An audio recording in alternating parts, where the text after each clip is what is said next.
So All right. welcome to the 9 Point Day. I'm kicking us off.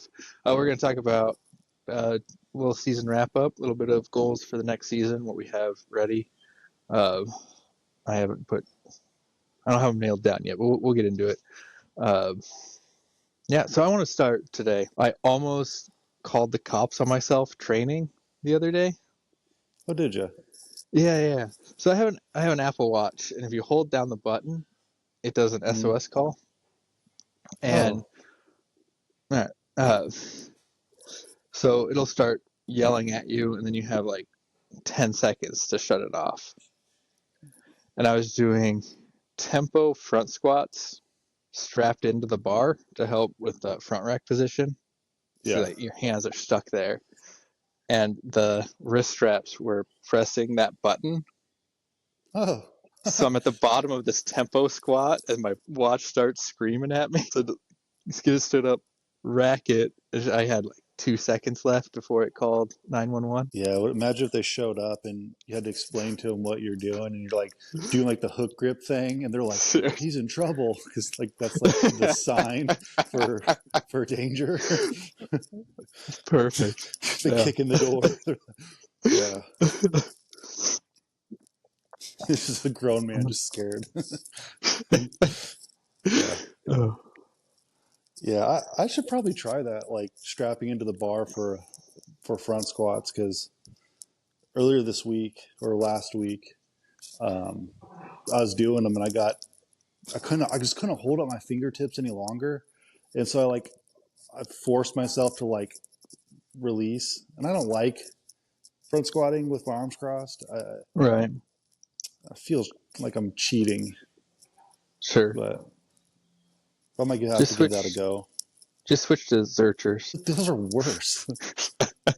See, they make like Zercher pads that are like triangle, so like it fits in like the crook of your arm, and I feel like that's cheating. Like you need to feel the knurling on your skin, otherwise, like it's not a Zercher. Right. But I guess I'm just trying to make things more difficult for myself. You just have to do that sometimes. Yeah, it's fake work. If you're not fake working hard, then what are you doing? Yeah. So, what's your heat situation in that uh, garage barn thing Oh, you got? yeah, it's a nice big uninsulated garage. Perfect. And yeah, so we'll see. It hasn't been too bad. I've been like lifting with a sweater on, and it's been a little too warm for that, like getting halfway Yeah. through like the workout. Yet last night I was lifting and I took my pullover off because I was getting hot, and then I got freezing cold because of the sweat that built up. So Yeah. I gotta manage my body temperature better.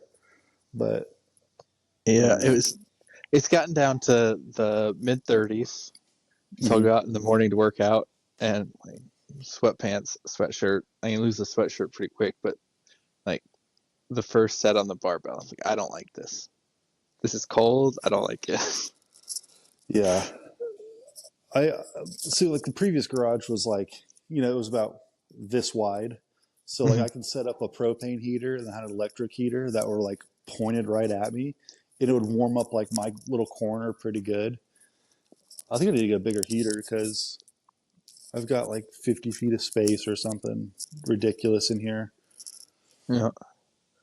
But Like, and even when it gets down to like the negative 20 weeks we'll get here on occasion, like I have a Sherpa lined sweater I can throw mm, on, sweatpants, compression pants. Like I can be fine in the garage when it's freezing.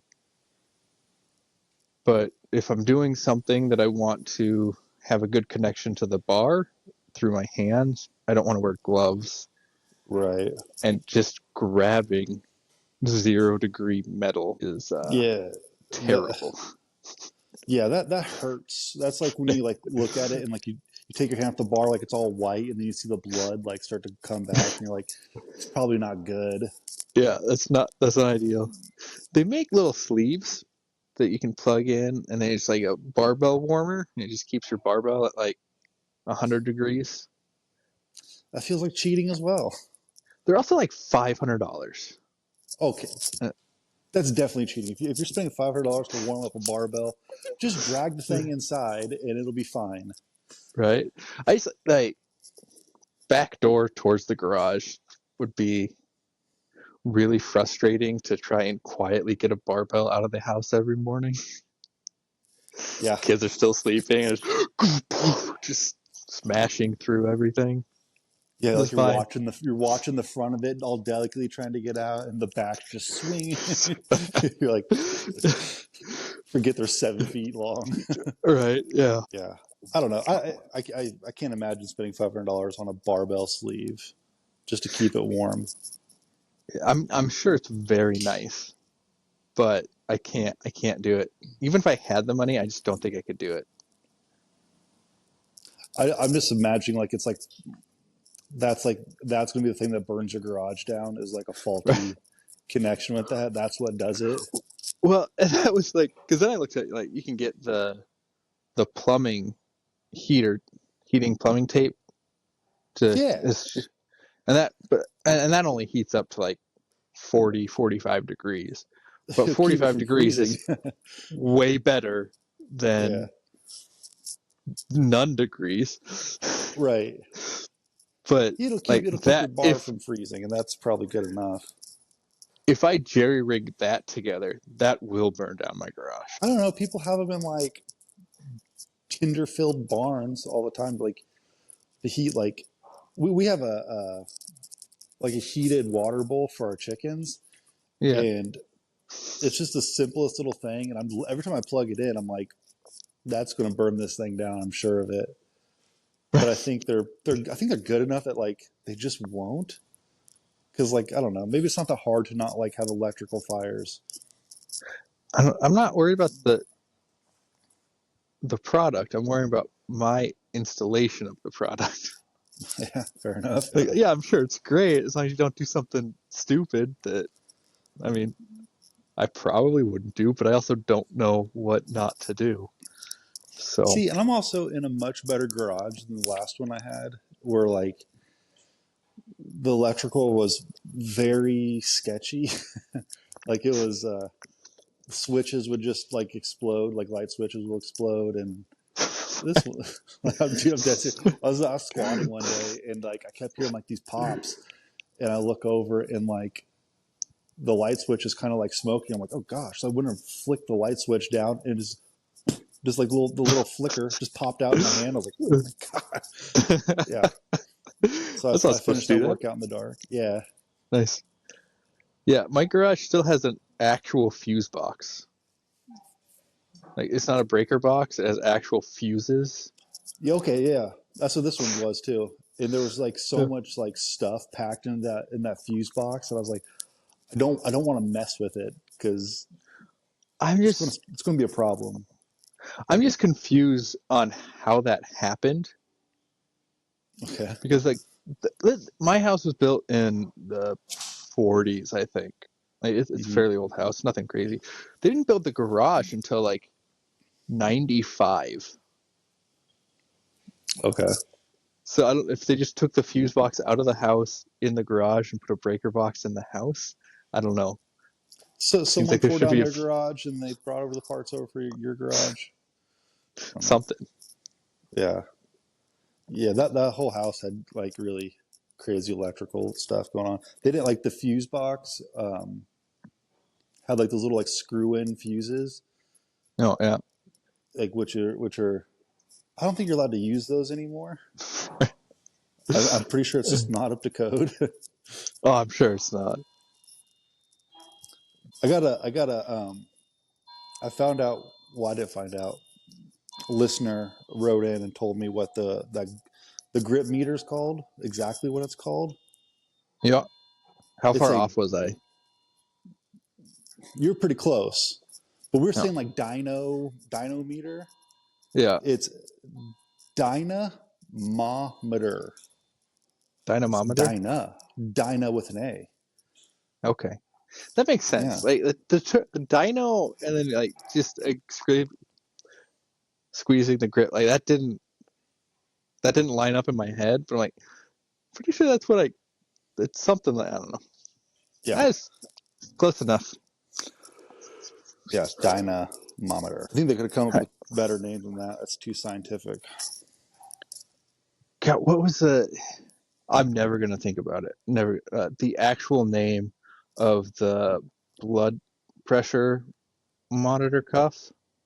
Oh, oh, There's a I've heard reason we what. call it the blood pressure monitoring cuff instead of Yeah, the like whatever gosh dang it. 18 syllable word that is. Yeah, I've heard it before. There's a rap about it. That's gonna ruin my entire night because like I won't look it up. I'll just sit there and dwell on it until hopefully it pops in my brain. I feel like your wife might know. She might like like when I'm watching like movies and stuff like that, and I'm trying to think of someone's name or a character that they played. I won't ever look it up. I'll sit there and just ruin the rest of the movie. I'll just be staring at the screen thinking about who this person is until it pops in my head. But my wife's the opposite. If I have that question like, oh, who is this person? She looks it up right away, and I'm like, don't tell me. I need to figure this out on my own. That's the artifact of growing up before the internet. Like sometimes you just didn't know something. Yeah, and people lie to you all the time, dude. I can't tell you how many of my friends had uncles that were they had to register their hands as like lethal weapons. Um, Switchblades are illegal, and like only that like old school like greaser stiletto knife. Like those are the only ones that are illegal because that's a switchblade in our minds. Yeah, all kinds of stuff. Yeah, It's and like rumors like spread around the country pre-internet. Just like is baffling how that happened. right. Yeah, just truck stop to truck stop, picking it up at It the. had to have been truckers. Their truckers were the rumor mill of the '90s. But it's probably not that far off, right? I don't know. I don't know, but the craziest one is like the S thing. Like you draw the S with like the Oh three yeah, lines, and then like the cool everyone S. did that. Yeah, Everyone did yeah. that. This wasn't on the internet. Like we all just did it. That got transferred from like notebook paper to notebook paper, like all across the country, like hands across America.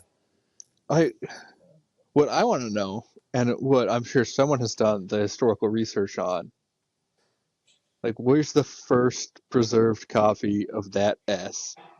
Oh It's going to man. be a stupid old year. See, and like I feel like maybe in our lifetime, some like historian sleuth will like figure it out, but like you can never really be sure. No, but like I'm sure, like I would not be that surprised if someone's like, and in the margin of this notebook from 1672, here's this S. Oh man, it's it's in Benjamin Franklin's like personal library, like in the on a back page or something. You have just a cave painting of mastodons and then that S. Dude, Before the S even is a letter.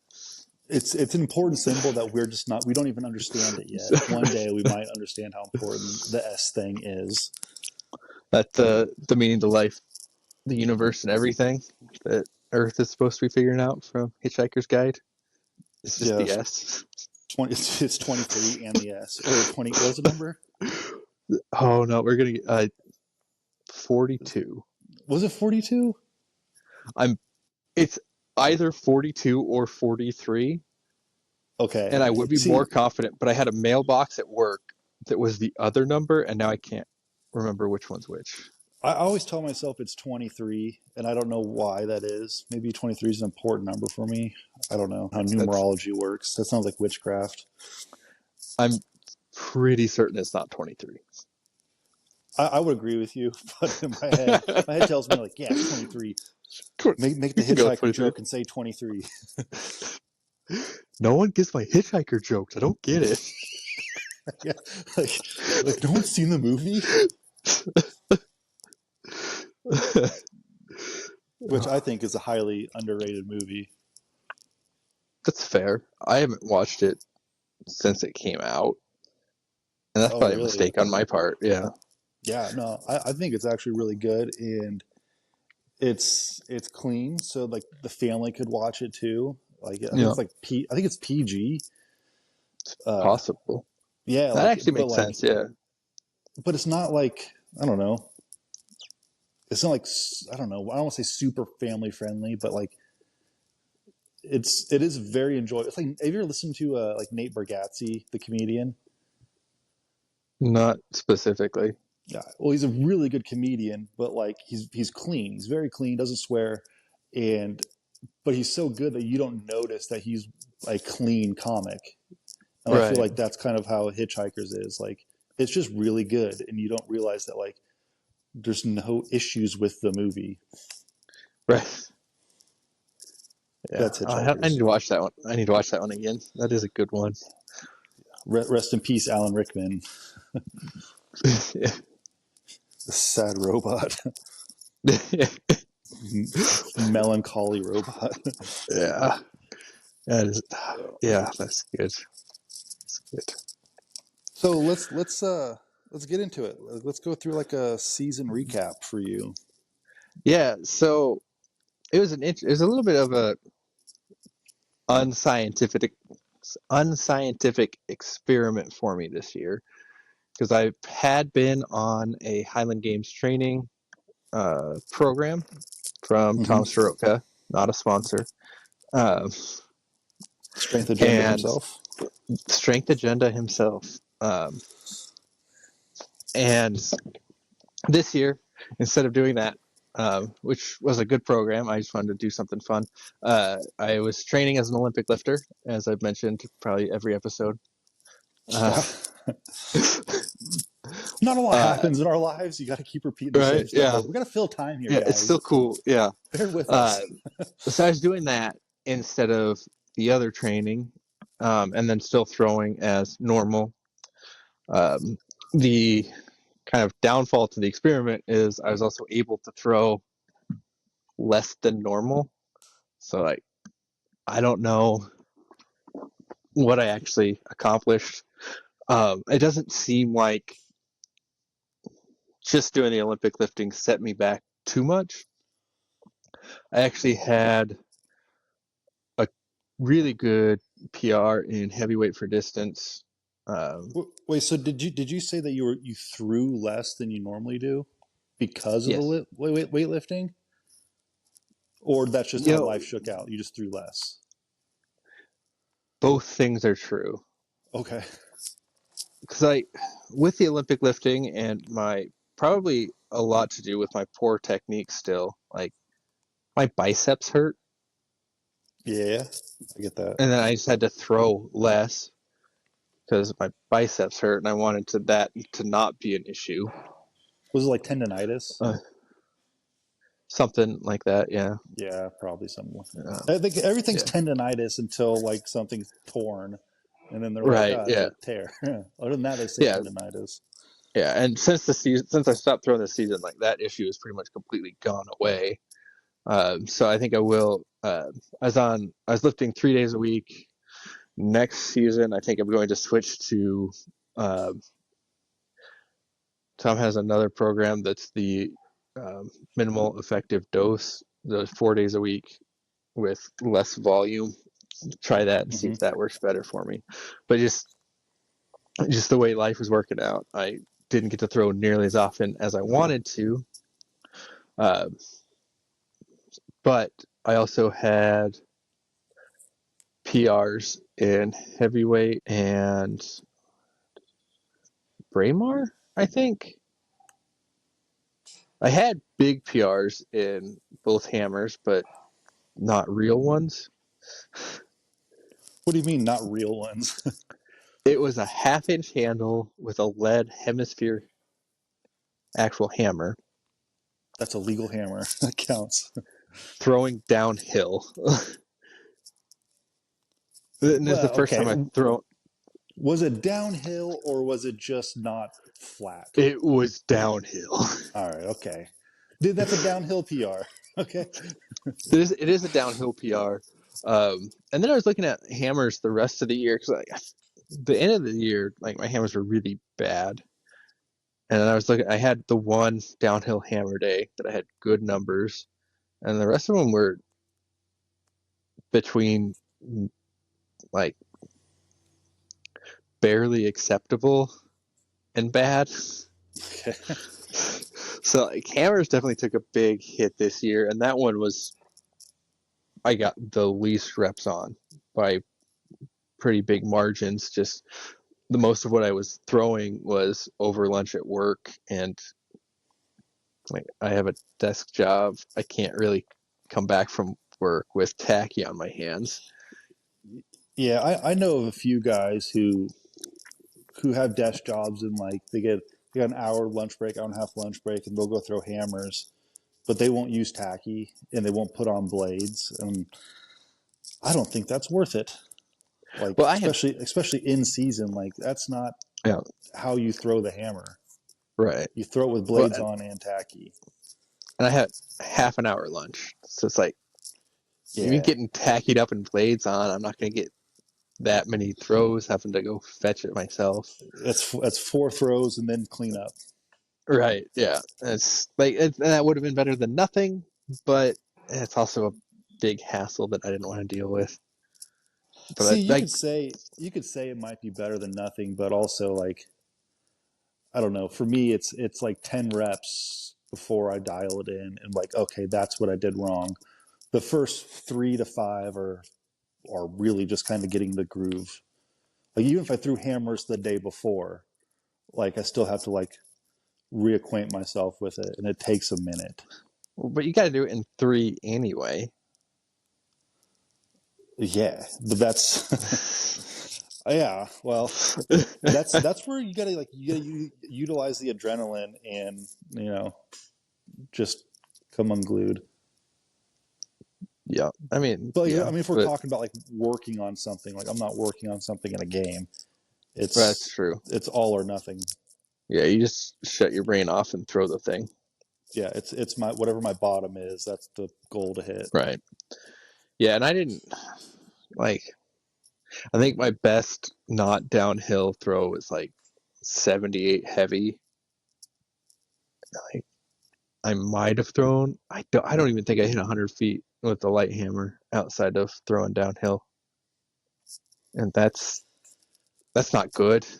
No, it's not good. And like sometimes it's the games. Like when you threw hammer and like the imp like the because like I know we go to some games or we've been to some games where the hammers for some reason just aren't good and they just you're 5 to 10 feet less than what you normally would be. Yeah, And so like anytime I have like a bad season, I just kind of I look at the games that I went to, or like I have like a bad event overall. I'm like looking at the games that I went to, and it's like, was that the issue, or am I the issue? I'm more right. willing to blame the implement than myself. I would like to, but it was pretty consistent numbers across the board So you're that being were very not. honest with yourself. Yeah, no, and I mean across the board, I threw far better than I should have this year Right.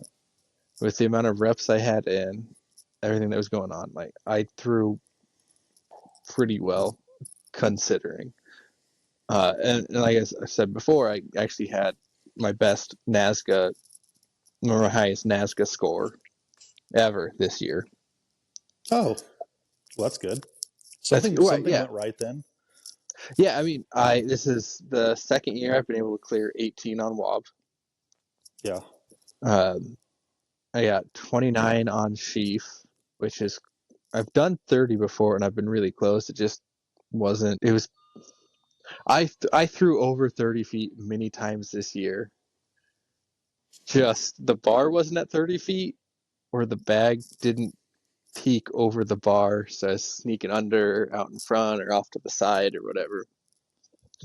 When the bar's not high enough, that's like the most frustrating thing. You're like, that Right. was my good one, that was Yep. my There it PR, was. and like now, like I got video of it. Like if you go back and watch some like my games footage on YouTube, it's like I will be 5 feet, 6 feet above the bar, and then the rest of them are like just kind of getting over after that. And I'm like, Right. Yeah. oh man.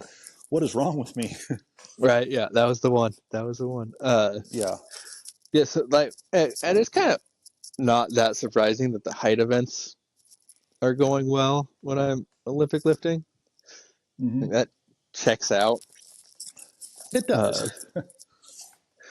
Braemar, I kind of changed up my technique on Braemar this year. I wasn't really using the left leg at all. I was kind of stiff throughout the whole throw, Okay. which is not what you want to do. So that was good. I got a couple Who inches would on, know? not me, apparently. Uh, Yeah. got a couple inches on Braemar, which is pretty big because Braemar. Open stone, I threw my best is like just over 40 feet with an honest stone, and I threw 39 and change. So I'll take that. Sure. That's not too bad. Um, and yeah, threw a 44 heavyweight, which is like a foot and a half PR on an honest field. Did you say 44 Uh, heavyweight? yeah, Yeah, that's good. That's good heavyweight. yeah, it's decent. It was, and it's there. I had gotten to the habit of keeping my weight on my right foot, my back foot, out of the first turn into the second. Hmm. So there's not, you just, I wasn't getting a good sprint. Yeah. So You I want was to be really on that left focused. toe. Yeah, so I was really focusing on landing, getting that weight forward, and then getting lift at the finish. And I did that once when it counted and sent it. So that was cool. I actually got it on video even, Whoa. You got right? something on video? Yeah, yeah. That's that's a rare treat right there. Yeah. Uh, well, and that was the only thing that's frustrating about that one. It's like that was at a games where the heavyweight just doesn't throw well. Oh yeah. So like, So what if that me, was a good weight? yeah. So yeah, me in my head, I'm like, well, if this would have happened a week ago, like I would have been, it would have been crazy huge. No, that was a 60-foot heavyweight. Yeah. Uh, lightweight was, I think I might have added an inch or two to my PR. So weights were good this year. Uh, I feel like a decade in, anytime you're staying close to your PRs, you're doing fine. Yeah. Cabers was weird. I don't know. I feel like I need to actually practice caber. I disagree. Agree to no, agree to disagree. I just I I never felt really comfortable with a caber this year. Like you're kind of like squirrely with it, or you're not getting like a good clean pull like you want to. Both things are true. Yeah. See, I was going to say, like, if it's like the finish, that's the issue. Like what I've been doing is if how I normally do caber in my head, if it's not working on the field, I'll just do something completely. I'll pull it super late and see what that looks like, and sometimes that's all. That's what I need to do. Like I'll just Sure. completely switch it up. Yeah, and that's because I remember I had this, I had some practice cabers, and like I know I am more successful turning cabers if I pull sooner than later. Generally speaking, the sooner I pull, the more likely I am to turn it, and the faster I'm going, the more likely I am to turn it.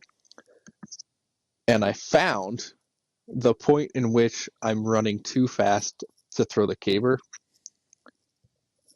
I had it, like everything was locked in good, running, plant to throw, and just teabag myself with it.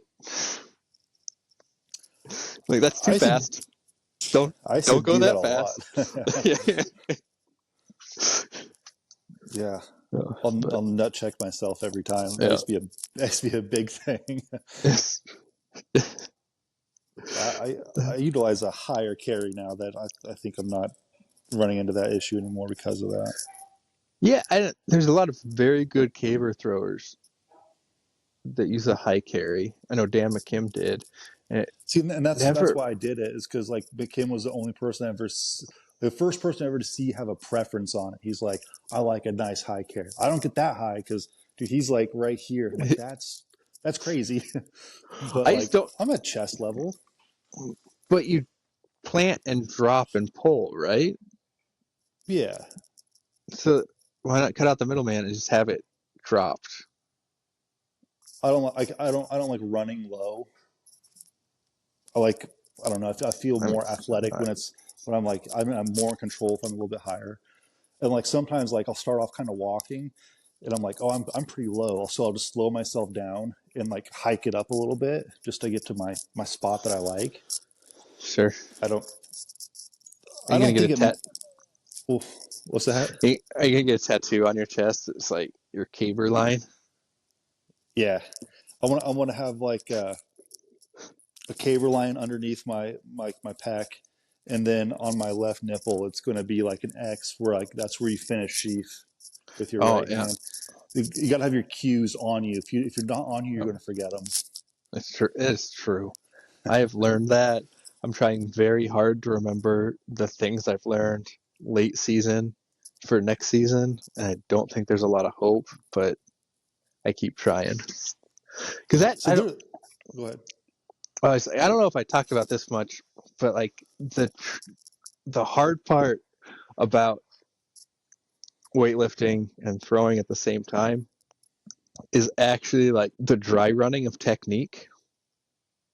Because I don't know if everybody does this. I assume so, but like I'll be in the break room at work heating up some food, and I'll do like an MSA turn, Yeah, or you're standing there like pushing that right hip through. Like, yeah. yeah, Yeah, it's just now instead of like dry running technique on throws, I'm also doing like triple extension and catch and like I so literally it's, started doing that this week. yeah. I'm sitting there because like snatches went pretty bad, and I'm like, and my cleans weren't great this week, and I was like, dang it! And I'm sitting there like at my computer. I'm like, dang, I know what I did wrong. So like all the rest of the couple of days after that, like I'm kind of like going through the motion, like Yeah, pulling up and then, like differently than I was, and I was like, idiot. yeah, yeah. So it's less, more things to just mentally go through that I think makes a little bit of a difference too. I don't know how much of a difference that actually makes. Maybe we'll get a sports psychologist on one of these days and talk to him about it. I mean, I think it helps a ton. But like there's a thing that I've seen people do. Like, well, one, people always like write their PRs and stuff like in their box. They have like a little whiteboard like taped inside their box, or like they have a notebook. So when they're at a Right. games, like, oh, that was a PR. I've only seen one person. I think it was a female. She had her cues written down on the whiteboard in her box, and so Yeah. like she's going to stones and like she's like, I know these are the things I'm doing, and I see her like repeating them, and I was like, that's not a bad idea Yeah. No, I've done because that before. I've done it before with some cues, and I I don't know. would I like the idea of it because for me, like if I'm in the middle of a throw, like if I'm doing like lightweight for distance, like there are cues that like I use, but they only really work in practice.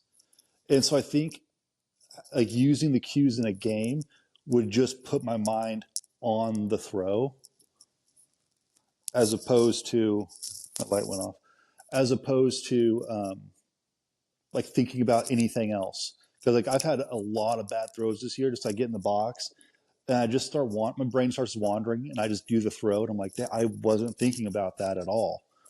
right. You know, and there's some people who say like, oh, well, that's perfectly like you don't want to be thinking about anything. And I'm like, I don't know. I feel like I do. Like, Well, yeah, and I mean, like for me, I get one thing, maybe two, to think about in a throw. Uh huh. Like, and I can think about two things if the things are like the cast and the finish in a weight for distance throw. Yeah. They feel that far apart. Sure. Like otherwise, I get one thing, and everything else has to be drilled enough that it's just automatic, and I can focus on the one thing. Yeah, that's actually really good. Is that like they're far apart in the throw? You don't have to like you don't have a beginning, an end of the beginning, a middle, end of the middle cue. Like you don't have all these cues. Like you just have like these two things. And for me, like for like weights, like it's long arm out the back. Like don't pull your shoulder in. It's long arm and aggressive on the finish because I'd say 85 to 90% of my practice throws like are not like I'm not hammering at the finish. So like that's Right, one of those things like try to remember to do that in competition because like you could just be going through the motions and just have like I wouldn't say a lackluster finish, but you probably could have put some more pepper on it. right, I feel like a lot of people have that. And I know a lot of people who won't throw aggressive ever in practice because they're stuck on that like oh stay in that 75% zone like that technical zone and I'm like yeah then you get to a game so you've never thrown hard before and you're 5 years into this you've never thrown hard because you get to the finish you just kind of let it go out there. right. Yeah, and I mean, yeah, I think there is a lot to be said for that range throwing or the 70, 80%. But throwing hard is also a skill that you do need to work on. Right. And I'm not saying you need to throw 100% all the time, No, but make it your last three throws and every practice on every event. So if you're doing stones and like you're doing open stone and lightweight in practice, your last three on each one of those events are going to be all out. And like if your form breaks down, what have you, but you're womping on that finish, like you're giving it everything you got on just three. I mean, if you can do more, like and have it work into your program correctly, do more. But like I think everyone can get away with three. yeah, I'm yeah. I don't even You you need to do it every practice, every throw, but regularly. Yeah, yeah, yeah, and yeah, I think three is reasonable. Like that's like if you're spending the last 10 throws or whatever, or that's like three quarters or half of like your throws for a practice 10. Like if those are all 100% or trying to be 100%, like you could be developing some bad habits where like you're focused right. on just womping on that finish and you're missing stuff out the back or in the middle. So, how'd your season go, numbers wise? Numbers wise, I don't know, man. It was hit or miss. I had a very good start of the season, um, a very mediocre middle, and not a very good end. But I got reasons for it. I generally do pretty good beginning season. Like I was hitting like 47-foot open stones, like 36 Braemar, but I feel like that should have been 40. But I'm just not good at it. So my mind is like you should be hitting 40 in the Braemar. Doesn't matter what stone it is. It could be a 22-pound stone, could be a 28-pound stone. You should be getting near 40. But my body doesn't let me do it. So like that's like it's very very frustrating. I'm like you suck. Like just tighten up, figure it out. And but so my Braemar was not as good as I wanted to, even at the beginning of the season. Um, Heavyweight was fine. I didn't I I didn't have the technique that I would have liked to at the beginning. I kind of found it towards the end of the season, but towards the end of the season, I don't know, my strength went down, my speed went down. Um, but I did find a little Well, technique with the heavyweight that I wasn't being smooth with it. Like, like I don't know, with like lightweight and like open stone and stuff like that, and like hammers. Like you want to be like really smooth and like fluid with it. But I found with like heavyweight that I was throwing like 39 consistently in practice by being kind of jerky, having it kind of choke me around a little bit. I Sure. was way faster through the trig, and like that carried it out because like I'm not big, so I'm not super strong. So like I don't know, it was just like that speed through the middle that was getting me there, and it was like a really weird kind of twitchy timing thing. I don't know. It doesn't. I mean, looking back on the video of it, it's not that noticeable, but like I feel it. Sure. Like it kind of like pulls me. It was weird.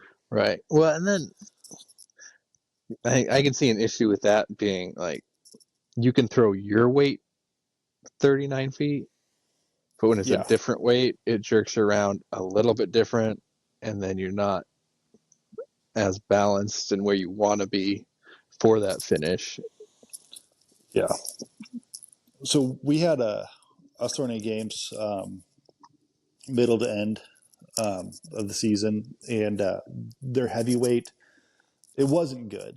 Um, the chain was like super short. I say that it wasn't even a chain; it was like just a couple quick connects holding it, so it was short.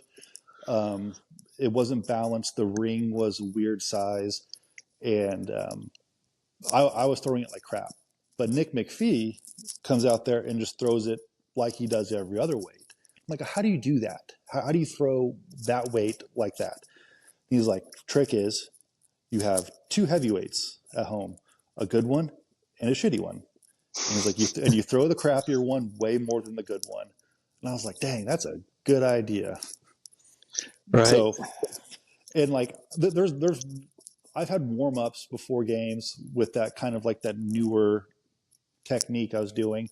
And like the warm ups were going pretty good. I was like, okay, I kind of feel that. And then I kind of lose it in the moment when I need to do it. But Right. Well, especially the 56. Less you can get away with a lot more throwing the 42. But with the 56, like having that controlled, smooth, slow first turn just makes a world of difference when you get to the front of the trig. yeah, At least when I'm throwing it, that I yeah, I would say when I was doing it and it was going really well for me, it was not controlled out the back. It was like push hard on that thing and like catch up to it. And you're not going to catch up to it. It's going to keep doing what it's going to do, and you just gotta hope you gotta guide it to where it's going. And it was really weird. And I don't recommend other people do it unless you stumble upon it and find that it works because it just right. doesn't seem right. Um, I'm gonna I haven't thrown heavyweight in a hot minute, so I'm gonna probably try it out again this week, maybe tomorrow. Actually, tomorrow's first throwing practice of the off season. That's exciting. I'll see how it goes. Yeah. But yeah, like heavyweight was whatever. Lightweight actually went really well. I got like a 77-foot lightweight. Um, I don't want to say it was flat ground, but it also wasn't a hill. So like, or it wasn't like downhill. It was Right. just, it was favorable, but Yeah. not like my previous PR in the games was like 71, I think. And like, it wasn't giving me 6 more feet. Right. But I think the main thing with that 77 was the weight was just, it was very nice. It was a short stacked weight, a long chain, and a little like pie shaped handle. And like, I think pie shaped handles are really nice, or pizza handles you'd call it, Mm-hmm. where it's got a Yeah. semi round top, because it's really shallow curve. Like ring handles are too big of a curve. Because if this were a ring handle, like the ring would be huge. Because like Right. that's how like yeah, I think those fit my hand really nice. Yeah. And yeah, so 77-1. That was really good. And the rest of the games, I was in 70s for a minute, and then it started to like fall off. Uh, and it's coming back, but Yeah. not quite there yet. Hammers went actually um, pretty much the same as last year, which was interesting. I think like my PR last year in the heavy was 107. This year it was 105.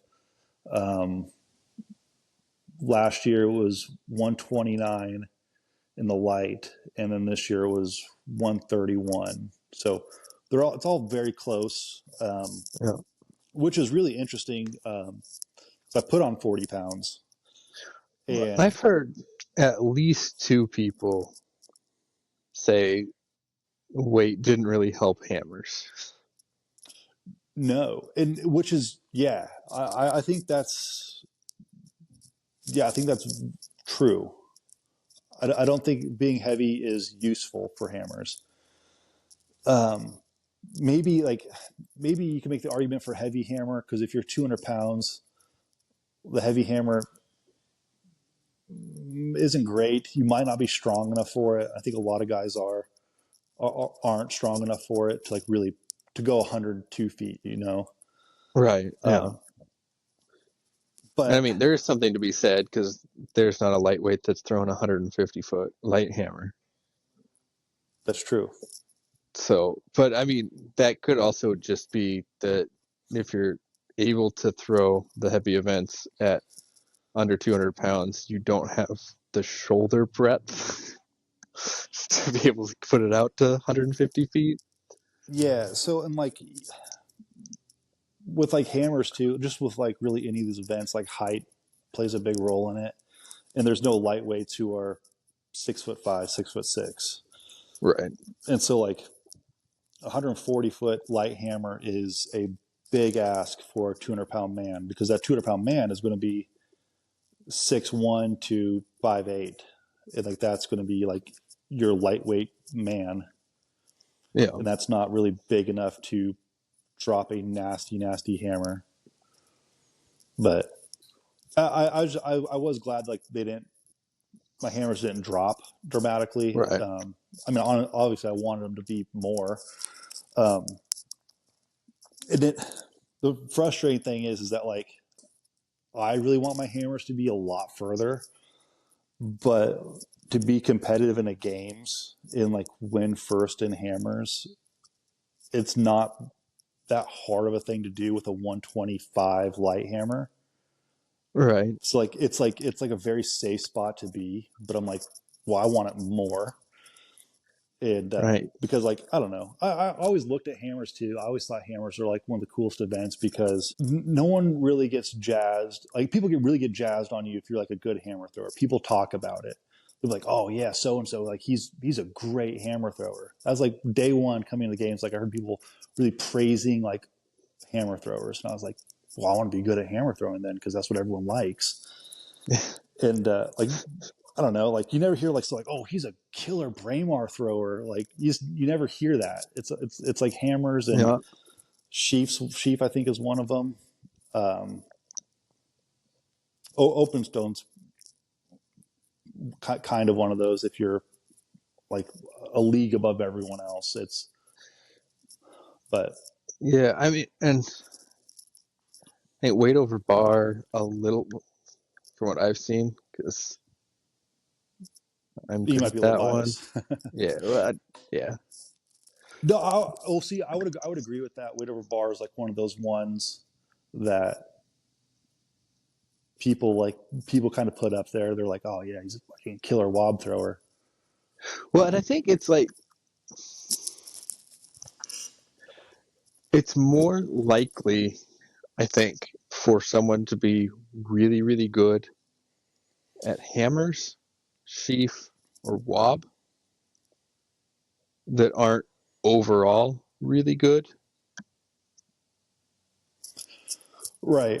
See, that's kind of what like I've talked about with other people is that like you see sheaf specialists, you see wob specialists, and like that's their jam. Like a lot. I mean, a lot. I mean, you're kind of the exception for like a wob specialist because you're not 6'5". Most of the guys who are good at like are really good at wob. They're close to 7 foot tall. Well, no, but I am also 6'2", which is the 6'5" of the lightweight group. Fair enough. Yeah, I mean, yeah, it's true. It's I've got decent technique and long levers. That's it. You're built for it, I guess. Built for that 42. Yeah. Yeah. But so, yeah, after my hammers, we got Sheaf. Sheaf went not as good as I wanted to. Um, I didn't get I didn't get 30 this year, which I was frustrated by because I got Me too, 30 the buddy. year before. Yeah, I mean, like, and like, just like you, like, I know it's there because I've done it before. It's just that Yeah. like I'm on a new leaderboard now, and um, 30 looks a lot better than 28, so that's what I want. But I've gotten 28 a few times, and I'm consistent. I think I don't want to say my technique is different for Sheaf, but it's not. I don't know, because Sheaf's always been kind of like brainless for me. Like I can Mm, just do it, and I get a little bit stronger, and it goes a little bit higher. And I think that kind of played a factor here this year when my strength started to take a real nosedive from being sick for like 2 months or whatever. yeah. That like I was getting by on just like techniques. I had no strength left. But I can't complain about it. It Wob was a tough year for me. I mean, my new like if everything's going like to plan and like I'm and the Wob is good. I've thrown one this year where the Wob had a weird ring on it. The ring was like fat and big, and it was just big all around. And the the loop that it was used to like connect to the weight was bent over, so your center of it was off. And so like every time you pulled or try to pull on it, it like pulls you like one way or the other based on like where the 56 is Right. hanging off of. And so besides games like that had like a wonky implement, I was hitting 14 pretty consistently, which in the pro class should be your bottom. Like that's opening height, and Right. I've been getting it for most of the games. 15 like was there at the beginning of the season. I just couldn't put it together. One of the games, like this, the standard wasn't like vertical, like perfectly straight. It was like leaned back a little bit, That'll and get so you. Yeah. I was standing where I'm supposed to stand, and I was just missing it by a little bit. In my last attempt at 15, someone was like, "Oh yeah, take a like a little step back because you're just missing it right out front." He's like, "Look, it's like lean back." I'm like, "God, I wasn't even paying attention. I'm just jaw jacking about watches over here." And I look up and I'm like, "Yeah, okay, I'll take a step back." And I take a step back, and it was still just a little bit off. Like it hit every bit of the height, and I was like, Right.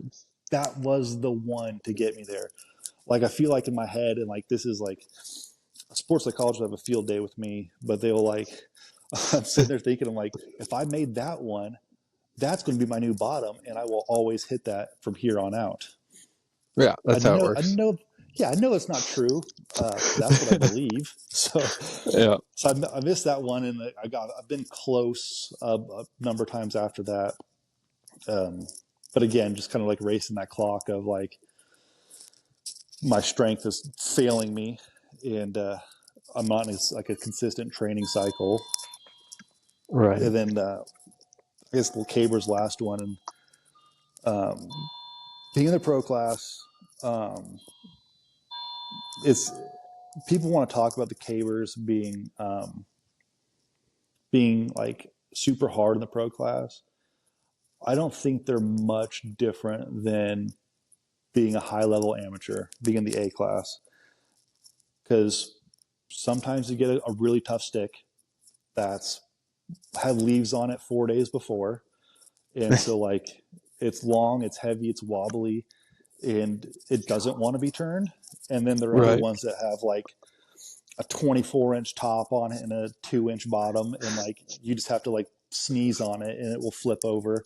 Like just like the amateur class, like you run into a big mix of sticks, and I don't know. This, And they're I had a big batch of like just different ones, like ones that I was having trouble reading. I'm like, oh man, I'm like, oh, this one's a fast one. Go fast on it, and it'll turn. And I go fast on it, and it doesn't really work out. I'm like, okay, so maybe I don't know what I'm talking about, or this stick is dumb. And this stick doesn't know what it's talking about. I'm right. right, like I know how to turn you. You're not doing it for whatever This reason. is on You're being you. yeah, you're being difficult. but also like I mean, granted, Caber is contested in the 9 events, so it should be one that like I'm really concerned about. But like with this like the variance of like sticks that you get, like I don't know, I don't put a lot of pressure on myself to really like be a Caber specialist. I don't think it's Right. absolutely necessary because like oh you might get a 1 o'clock on this one stick, and then the next weekend you get a 12. Like I don't know. If you're looking at Right. the bigger picture of the year, you just got to be good enough to like turn everyone you come across. I think ideally, but like there's a lot of, Ideally, yes. I mean there's a lot of chance. Like even if you like you turn it, I mean you got a good pull on. There's a lot of chance if it's going to land a 12 or not. Yeah, no, that's true. Because I think that is sometimes true. it'll throw itself sideways and stuff like Yeah. that.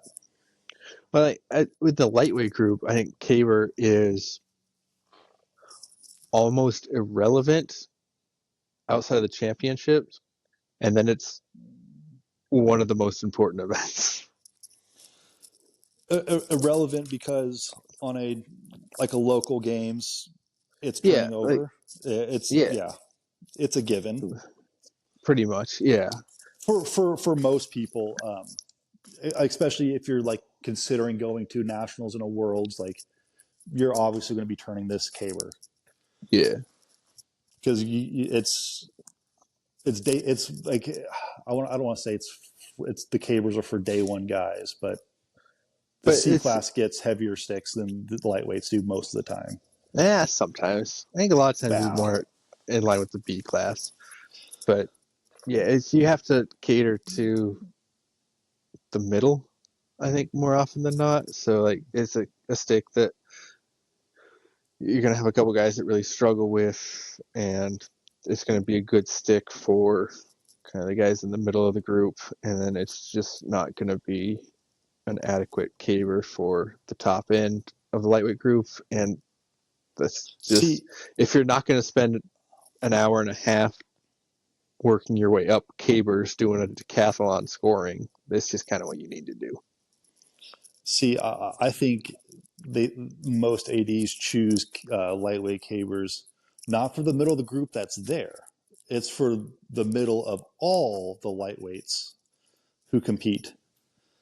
Mm-hmm. Because I mean, like most lightweight games that I've done, um, let's say there's 10 guys, 8 of them are turning it, 6 of them are Right, getting 12s, right. and like and that's just a random backyarder games. Like, it's just a random event. Yeah, and I am pretty good at knowing what my abilities are throwing. I'll know pretty much where I'll be when I go in and throw, except caber. I will add 2 feet and 25 pounds to what I think I can turn. Yeah. So I mean that's kind of my year in numbers. I had some high moments, had some low moments. I think I actually ended up higher on the amateur board than I ever have before, and this is the highest spot I've ever been on the pro board. So yay for That's true. that. Yeah. Well, you got a mark to work on next year. Yeah, That's good. and I've got that in the bag. I already got that planned out.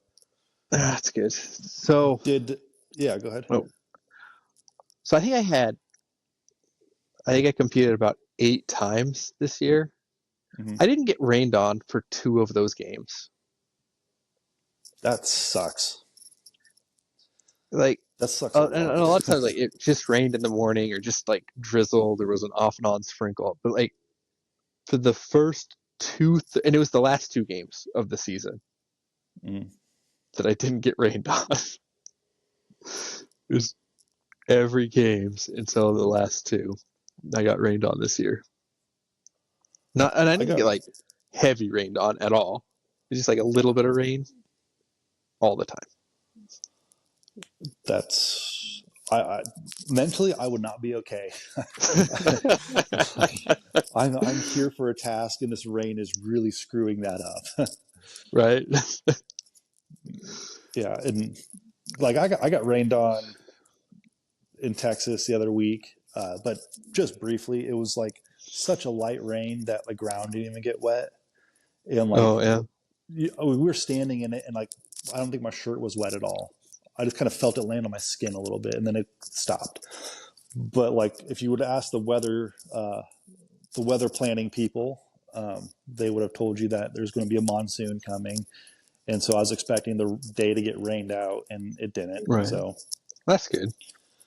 and then Albany, we got rained on pretty good, and that was like the first games I threw when I was super sick. I probably already talked about this, but it was 8 o'clock. I roll out to the field. I get there early. It's like 65 degrees. It's nice. I'm already just pouring sweat. I'm like, this is not a good sign for the rest of the day. I'm not doing Right. okay. It's like the weather kept like changing. It was like getting kind of warm. Then it got humid. Then it got freezing cold and wet. And I was like, just shivering. I'm like, I hate this. But I think those were the only two that actually got rained on. All the other ones it rained like the day before, which made the Oh, ground perfect. yeah, that's not so bad. See, how many new fields did you go to this year? New to you. New to me, I guess I can go through them. I did McKinney at the beginning of the year. Um, then I did Albany, Maine, Austin. Um, I think there's one more that I'm just forgetting. Yeah, I think it's maybe four or five. So All about right. half of them were new fields. And then like ignore festival, ignore the implements, like which one had just the nicest field? The nicest field. Man, Maine is up there because the Maine ground seems was like it'd be nice to throw at. the, the ground was very good. Like it had good grass on it, um, and the temperature was just about perfect. It wasn't hot at all. It wasn't cold at all. There wasn't like a breeze running through it. It was like very good field. And it was flat, um, no rocks. Yeah, man, Maine is top tier as far as field, and that's when it comes to like for me a lot of times like it's just grass. What kind of grass do they have? Oh yeah, I don't know what type of grass I like, but I know it when I see it, and I'm like, that's the good right. stuff. There's an app you can take a picture of it, and you can when you get invites to games, ask them what kind of grass is on the field, and you can make your decisions from there. Right? Yeah, yeah. I mean, no fame in Massachusetts. Also really good field, good grass. The only downside about their field is for hammers. Um, when you're kicking in, about 2 to 3 inches below the dirt, there's like gravel underneath there, Yeah, and so like I can't get exactly perfect deep. how I Yeah, want. And like it's very close. It is very close, but I know it's just a little off. But yeah, the ground holds well because it's like New England, and I don't know, it's all tundra or permafrost or something up there. I don't know. Something happens in the winter that packs it down pretty tight.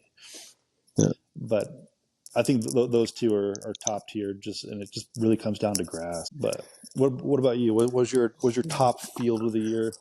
Yeah. So Kirksville was the only new field that I've been to this year. I had never made it out there for one reason or another. Uh, you're gonna throw big numbers there, but Yeah, yeah, you are. yeah. Otherwise, the setup for Scott Fest was not favorable. Just Uphill the nationals. yeah, the space they had, you're throwing uphill, and it just had to be that way for the way the festival was set up to for people to be able to watch. So it was fine, but actually, like the field itself is pretty nice. Hmm. Like despite that, if you're chasing numbers, maybe not at the top of your list, but otherwise it was really nice to throw at. And we Yeah, still had a lot of guys with a lot of big throws anyway, and it wasn't yeah. crazy uphill, but it was not ideal for throwing. So I really like that. Um, and then I don't know, Cheyenne's just a nice cozy games to throw at. Yeah. Nice have a good time. I think I've gotten rained on both times I've went there, but it's a good time. I guess Omaha was a new field, but I didn't really throw there, and it was a terrible field. It was a terrible field. Well, actually, you It was know just what? it was It small. was just too That small. Yeah, that's the only problem, and there was a shower in the middle of it. Oh, see, I forgot about the shower. I was gonna say that one tree that's out there at like 80 feet from the It was hammers. I'm nine. It like was 90 that. on the Okay, hammers, yeah, but yeah, so that's yeah. good. But It was an intimate field. You can't say small. You got to use like realtor terms. Like it's yeah, cozy. It's intimate. It's but yeah. So things like Cheyenne that. is part of a well Celtic festival thing, um, and it's on a baseball diamond. So you're throwing off of the outfield into the infield for everything. Hmm. Uh, so the grass is pretty nice, and it's a fun group of throwers out there. I I enjoy going out there. I don't know. I'll probably do. I always try and do one Rocky Mountain Games every year, but I'll probably do like maybe Elizabeth, or there's so many out there, and I just blanked on all of them. Uh, Yeah, Pikes Peak maybe next year. yeah. Estes and things like that. Estes is on the list. I need to sign up. I need to pay attention, and you have to sign up fast for that one because it is a Yeah, popular one. But it does look really cool. I'm not that good at planning that far ahead, and I know if I just signed up for it, I would plan around it and it would be fine. yeah, But I'm always afraid that like, oh, something's gonna come up and I'm not gonna be able to do it. But yeah, yeah. That's a good field. Everyone seems to be getting good numbers in Estes, so it's on my it's list to try and make it there or I get in there. well, and I I do believe thinner mountain air makes it easier to throw farther. Well, that's the McKim strategy.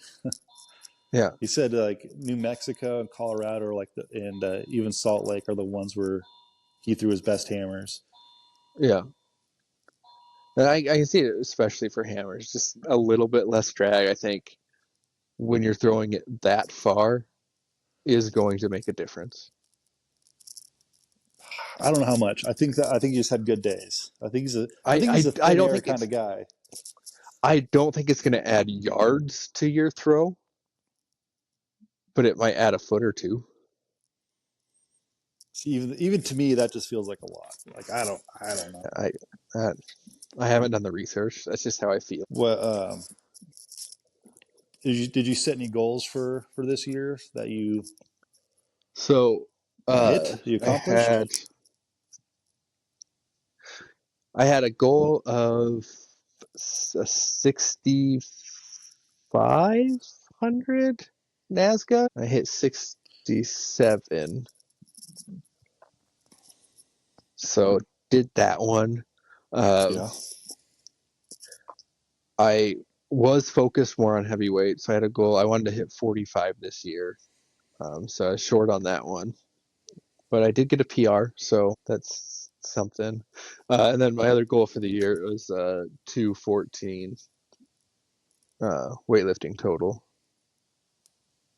and I've got one more. Technically, it's next year, but one more in January to try and do that, which I'm Yeah, pretty very cool. optimistic I should be able to pull that off. Yeah, yeah. If I set like a number goal, like I need to hit this number, and I can be really psychotic about a lot of things when it comes to throwing, but like I cut myself a little bit of slack if I within like a foot or two of like hitting that goal, I'm like that was pretty much it. Yeah, you got Yeah, it. That's good yeah, enough. yeah. Something to shoot for, but yeah, I'm very happy with how weights are shaping up, and I've historically struggled a lot more on lightweight for distance than heavyweight for distance. Mm-hmm. It's like heavyweight for distance, I cannot touch until April, and I still have 80+% chance I'm going to clear 40 feet. Yeah, Like, and it was for a year or two, I would throw like high 30s would be very rare. And I would throw between 40 feet and like 42, 42.6. Like everything would be in that range, and I just couldn't push it out past that. yeah, So now that I'm starting to see them fall closer to the mid 40s range, I'm feeling really good about it. But it also, like, I used to throw a 60-foot lightweight occasionally. yeah, I did that a lot more consistently this year, which is interesting because my practice 28 like does not fly. Like I'll have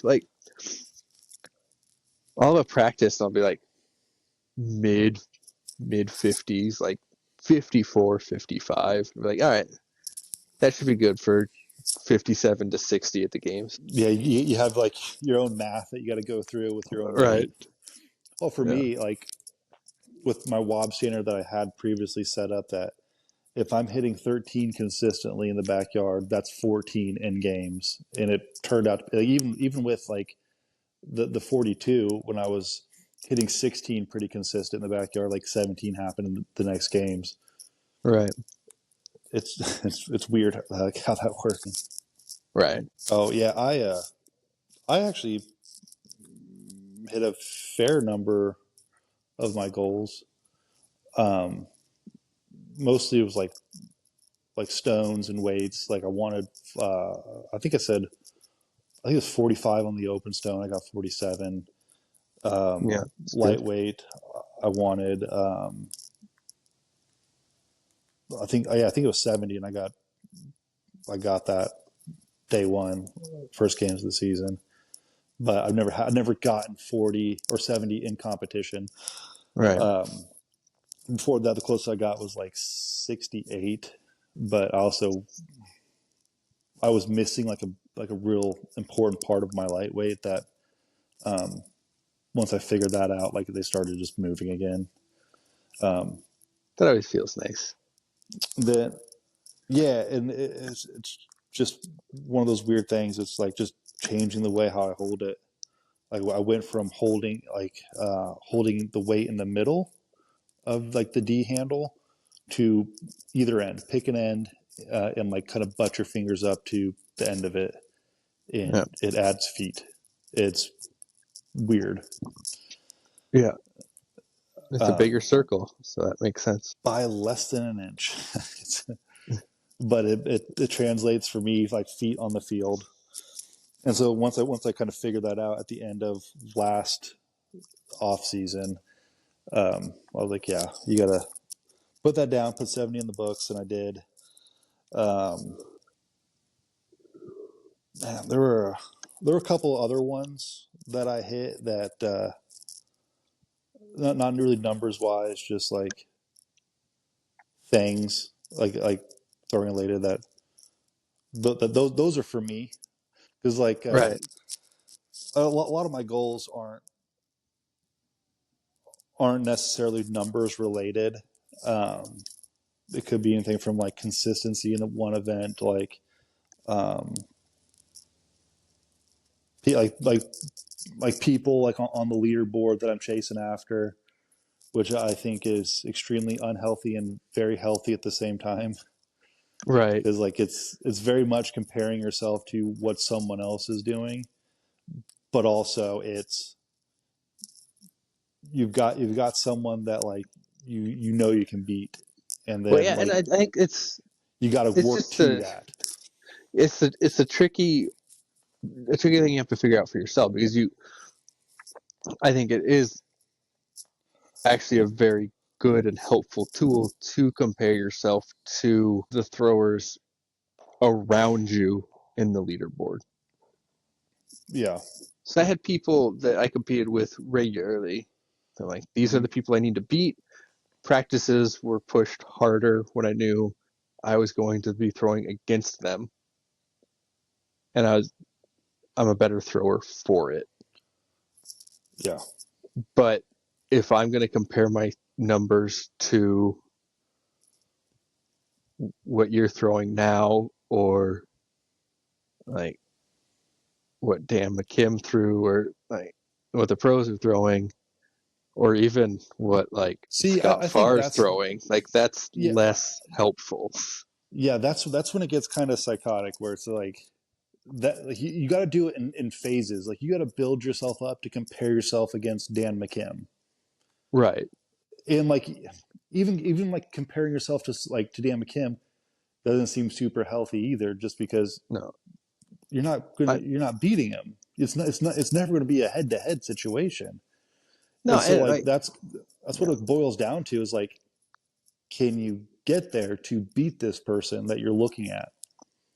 Yeah, because I remember I'd look at numbers and I'd look at what I was throwing in practice and games that year and be like, okay, if I throw what I can and have small PRs in like these three events, and Jeremy has a mediocre day, I think I can beat him. And Yeah. this went on for years. Yeah. So Kate makes fun of me a lot where like I got Nazca, I got Cabermetrics, I did have Cabermetrics up. I now have Heavy Athlete up all the time, Which and how good was that? Like into the season, pull up your name, everything's right there. very nice. Oh, so nice. Yeah, and yeah.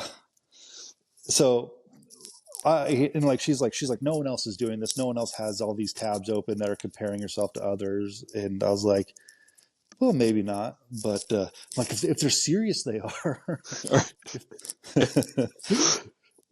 But then we were in Maine. I was talking with a bunch of the other guys, and we compared apps, or we compared our tabs, and we got a lot of similar things open. Like even when I was competing as a lightweight, uh,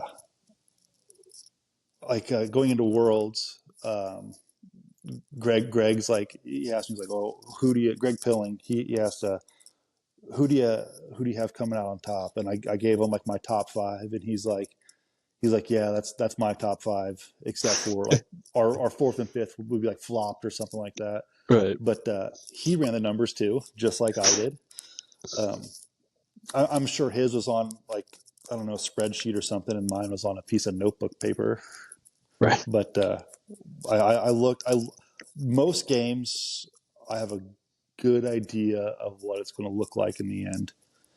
Um, the numbers might be drastically off, because like sometimes it rains or you have a bad implement or something like that, Right. and so everyone's throwing 60-foot lightweights instead of 72s and stuff. But the overall still generally comes out the same. Right. But I do a lot of I don't know, borderline unhealthy forecasting of games and seasons and things like that. Yeah. But I think it's all pretty good because of the purpose behind it, how useful it can be to know where you're at, what you have to do. And I mean, granted, the sport isn't big enough to like quantify it, but like you could even, if we had enough data, you could be like, well, in order to throw 5 more feet further on my lightweight, I need to have this many more reps in this portion of the season, and that will get me there. Because like there are like a ton of other Yeah. sports like like shot put, like they can forecast like if you take this many more reps, you will accomplish this goal at this time. Right. But Yeah, and I mean, it would be super cool because I just like a good spreadsheet. But like, mm-hmm. if you logged all of your practices in a spreadsheet and started all your practices and games and started pulling data out of that to see, like, I that have all that could data. be neat. Yeah, I have all that data. The problem is, You don't know what to do with it. no, I didn't date my throws, my practices, and so I can't tell you like 6 months ago what like if I go back and look through my book, I'm like, let's go find 6 months ago. I have no idea because Right. like there are sporadic weeks in there, and I can't tell you when they are that Right. I didn't practice. Even towards like the end of this season, um, I didn't. I had like a whole month there where I didn't log. And which month it was, I can't actually tell you. Even though it was like 2 months ago, 2 3 months, I can't tell you which month it was. And so I'm Right. like, No. this data is only good for kind of looking at my overall year and what I did in practice and in the gym because I didn't date Right. anything, and I did not even think about dating it until just recently when I'm starting my Right. new training book. Yeah. But this So what? year Yeah. What are your we're goals getting for this coming year? numbers wise, it's going to be very similar to last year or this current year, whatever time we're in, 2024. 2025 is going to look a lot like 2024, except for I'll move up the goals that I accomplished. I'll move up, and I'll even move up like some numbers that I didn't hit if I feel like I'm going to hit them uh, next year. Like go beyond that. Right. So like my PR with Heavy Hammer was 107, and I don't remember exactly what I put down to have it be for this year, but like next year, it's probably going to be further than what I even planned for this year. That's Right. kind of like because we're dreaming big, we're betting on ourselves, Yep. and but like that's kind of it. It's like in a kind of like, and I'm debating whether or not I should write these goals out now because I write goals every year, at least for the last 3 years. Previous years they've been on sticky notes, and then they moved to a whiteboard, Hmm. and that stayed on this whiteboard in my kitchen that I would see 10 times a day, every single day. Because stay at home dad, so I'm in the kitchen a lot. Most of my day is standing in the Right. kitchen, That and checks out. yeah, so like I see it a lot. And we just moved, right, and I was like, well, I can't take this whiteboard with me, so I took a picture of it. I took a picture of like the goals because that would have been 2023 and 2024 on there. Hmm. And but like I'm debating whether or not I should write those goals out now or wait until see what this kind of off season looks like.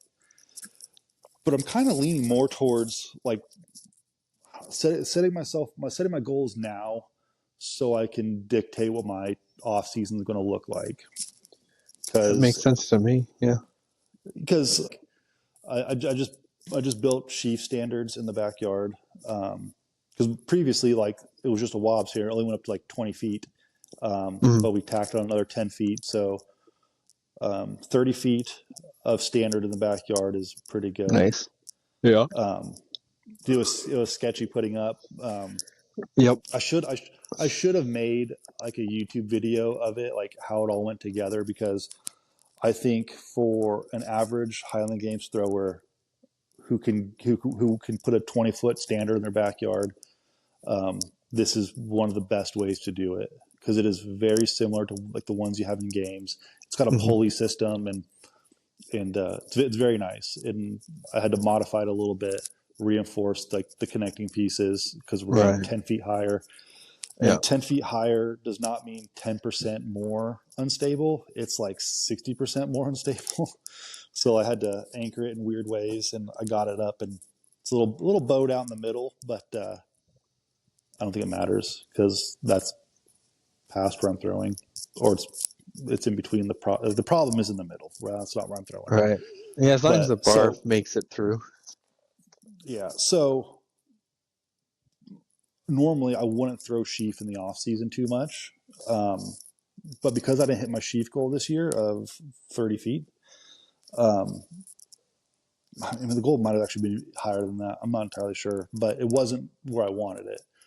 Right. Um, I'm probably be throwing sheaf now in the off season, and because I have a standard, because I've been very, I don't want to say inconsistent with like my where my sheaf has been landing, but this is a 6 foot wide standard. There is no margin for error there. So like wherever it's like, it has to like go like through it. It's not 10 or 15 feet like some of these are. Right. So if you're shooting it through there, you're hitting it pretty dead on. And if you Right. Yeah. can consistently do that, then you're not going to be missing on the outside, um, which has been a problem. But Right. like stuff like that, I'm gonna be changing this off season just to work towards bigger numbers next year. Yeah. Um, even like sheaf, like even though it's been something that I've been okay at. I haven't really been. I mean, I have bombed out like twice this year, which is unfortunate, which never happens. It's not Um, ideal. Yeah. but in my defense, it was because we were using freaking um, the man lift machines with like a caber Oh, attached yeah. to it. Yeah. There's no upright on my right side where I Right. mark myself off of, and Yeah.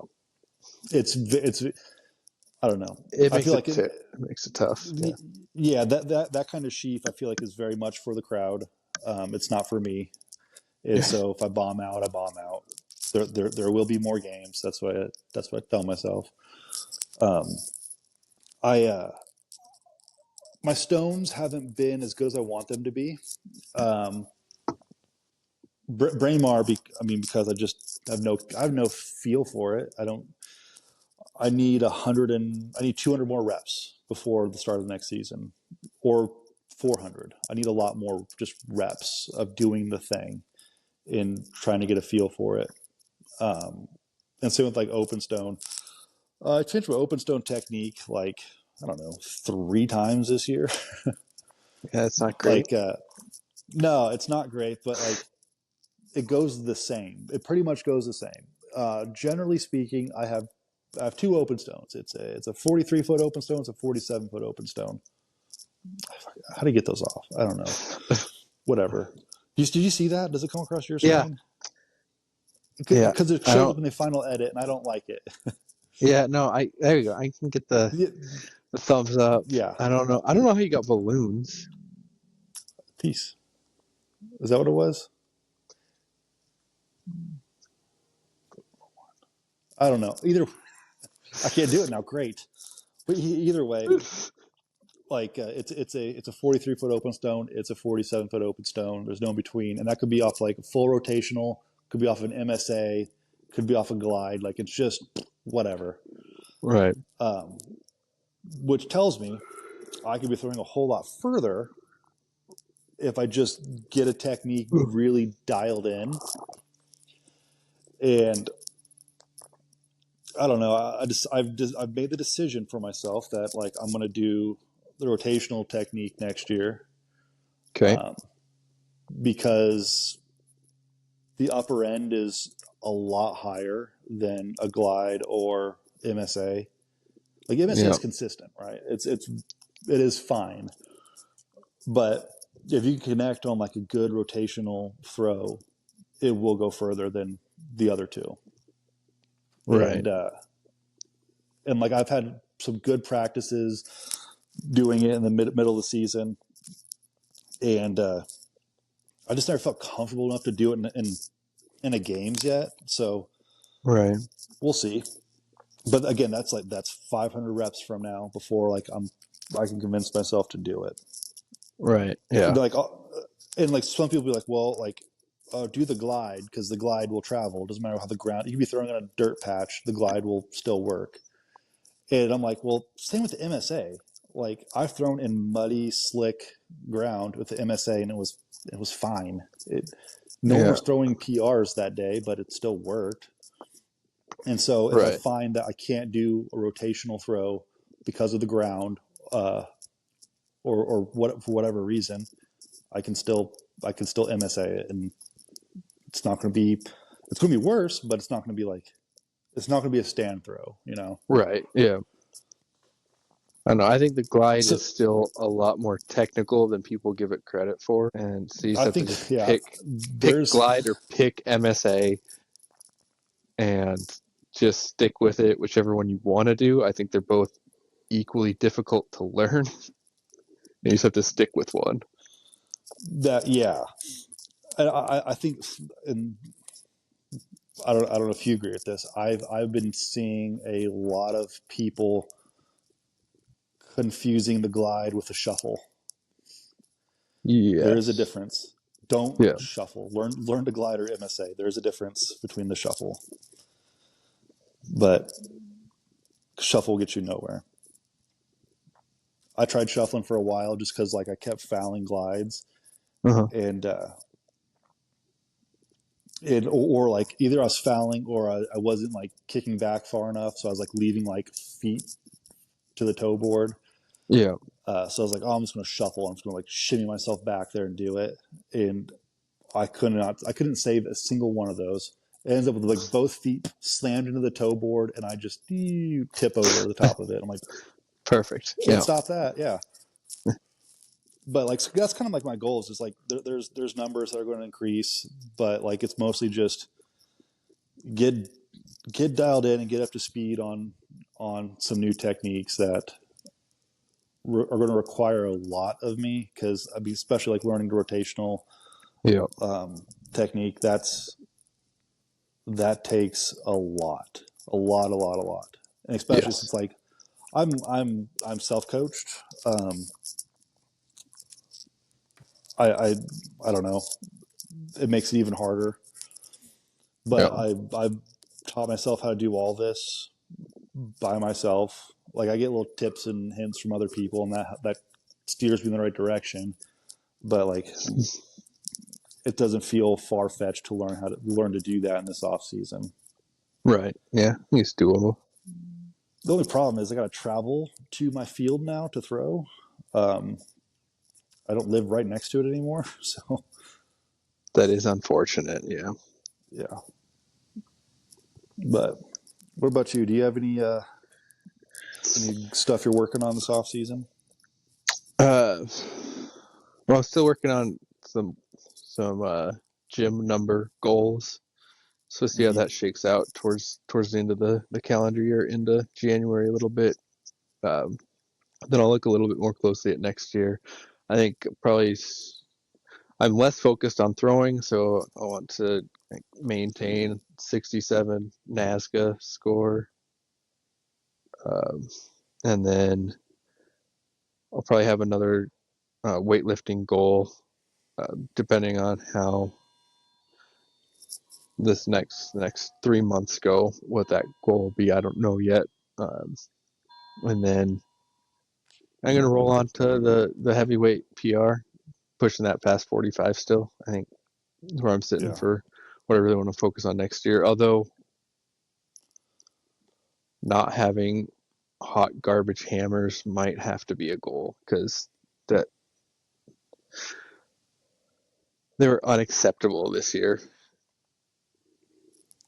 I like that attitude. They're unacceptable. Yeah,